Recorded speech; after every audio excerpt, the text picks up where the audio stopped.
I had always trusted my wife, Sana, to respect the boundaries of our marriage, to honor the vows we had exchanged, and to maintain the integrity of the life we were building together. But that trust shattered in ways I could never have imagined.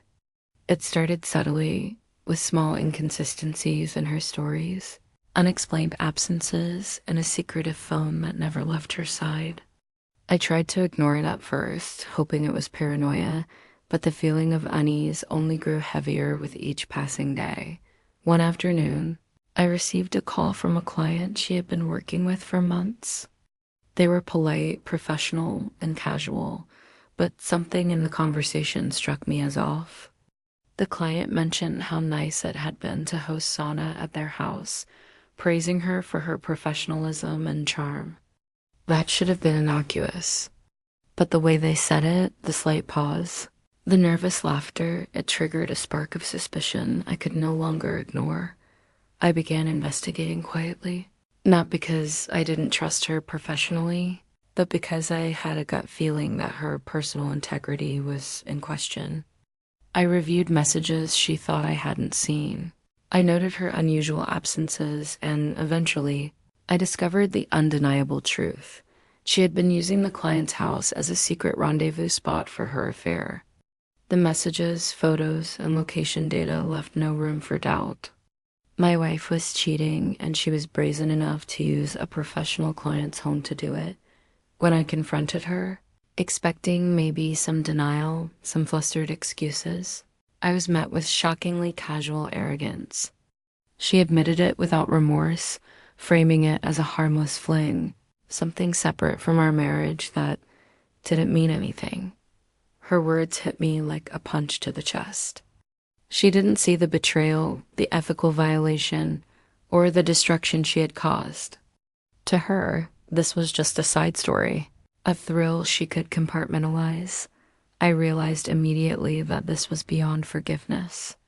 Her actions were not just a personal betrayal, they were a professional violation, an ethical breach, and a sign that our marriage was no longer salvageable. I couldn't allow her to continue unchecked. I needed to take decisive action. Divorce was the first step. I met with a lawyer and filed immediately, ensuring that the process was documented and irreversible. But divorce alone wouldn't address the depth of the betrayal. She had used someone else's trust, her professional relationships, and the sanctity of our marriage as instruments in her deception. That required exposure. I gathered all the evidence, messages, photos, timestamps, and confirmations from locations. I reached out to the client carefully, not as an act of revenge, but to ensure they understood the situation fully. I presented the facts professionally, calmly, and with evidence that could not be denied. The client was shocked. They had never imagined that their trust in my wife would be used in such a deceitful way. The relationship was immediately terminated, and they expressed gratitude for the clarity and honesty I had provided. The exposure was deliberate. I didn't want chaos for the sake of chaos. I wanted accountability. My wife had blurred lines so recklessly that professional and personal boundaries had collided in a way that left consequences unavoidable. By documenting, reporting, and exposing the affair, I ensured that she could no longer manipulate reality or escape the consequences of her actions. The day I served the divorce papers was quiet but symbolic. She tried to charm, plead, and negotiate. She attempted to frame the situation as mutual, as if our marriage had somehow failed equally. But I remained composed. The evidence spoke louder than her words, and the exposure ensured that neither she nor anyone else could misinterpret the truth. In the following weeks, the repercussions rippled through both our personal and professional circles. The client was fully informed. My own friends and family were aware of the betrayal, and the professional consequences for her actions became clear. She lost credibility, faced social scrutiny, and had to confront the moral and ethical violations of her choices. I reflected often on the situation, And I realized that calm, strategic action is far more powerful than impulsive anger or public outbursts.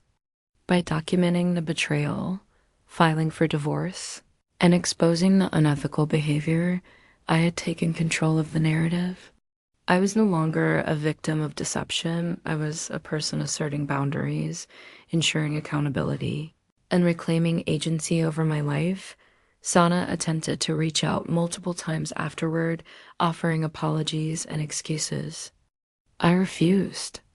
Apologies, I realized, could never undo the ethical and emotional damage she had caused. The betrayal was permanent, and exposure was the only path to justice.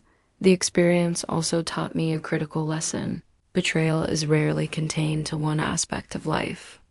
When personal dishonesty spills into professional and ethical arenas, the consequences become exponentially greater.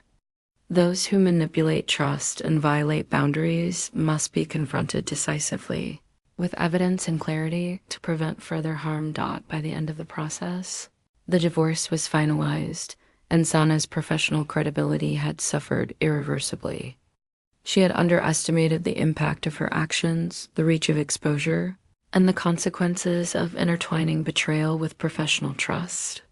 Meanwhile, I emerged with a profound sense of clarity, justice, and control. I had reclaimed my life from the wreckage of infidelity and unethical behavior, and I had ensured that the betrayal would not continue unchecked. Even now, the memory of discovering the affair at a client's house, realizing the full scope of her deceit and methodically exposing it, serves as a reminder of the power of calm resolve and strategic action. Betrayal is devastating, yes, but exposure, accountability, and integrity are far more powerful than revenge alone. They restore order, redefine boundaries, and leave lessons that cannot be ignored. The story of that betrayal, and my response, is not one of vengeance fueled by anger. It is a narrative of clarity, evidence, and decisive action. It proves that when trust is violated so blatantly, justice is best served not by rage, but by deliberate, unwavering exposure. My wife's choices destroyed the marriage, compromised professional trust, and forced consequences that she could not evade. And in the aftermath, I learned that the calm, strategic response to betrayal is far more devastating and enduring than any emotional outburst could ever be.